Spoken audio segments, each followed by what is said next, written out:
Tonight at 10, King Charles and his 3 siblings hold a vigil at their late mother's coffin as she lies in state in Westminster Hall.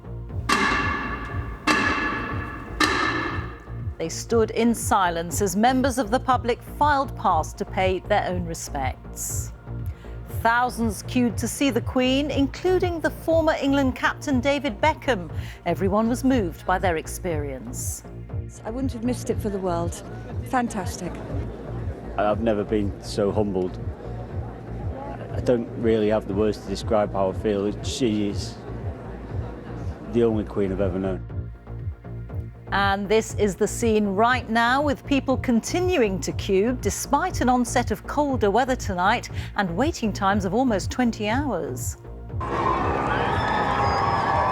Earlier, the King ended his tour of the UK in Cardiff, addressing members of the Welsh Parliament and greeting crowds who came to welcome him. I take up my new duties with immense gratitude for the privilege of having been able to serve as Prince of Wales. We'll bring you details of the events taking place over the weekend, leading up to the Queen's state funeral on Monday. Also on the programme, Ukraine says hundreds of graves have been found outside Izium, a city that was recently regained from Russian forces. It's only now, after the Russians have been pushed out, that the authorities can really investigate and can establish how many victims they left behind. As retail sales in the UK dip sharply, the pound falls to a 37-year low against the US dollar. And the Women's Super League in England gets underway, with clubs enjoying record ticket sales off the back of the Lionesses' success in the Euros.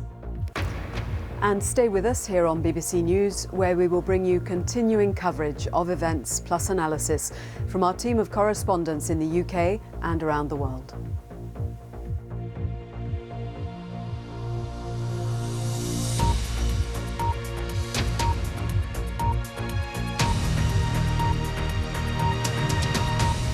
Good evening.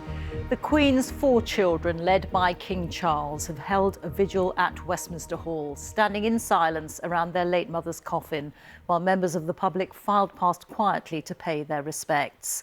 Earlier, the queue to see the Queen lying in state reopened after a pause of several hours. But mourners are being warned of a long wait of almost 20 hours, and the weather overnight is expected to be cold. The King and the Queen Consort Camilla concluded their UK tour earlier in the day in Wales, where the King addressed the Senedd in both English and Welsh. We'll have more on that later in the programme. But first, here's our royal correspondent, Nicholas Witchell.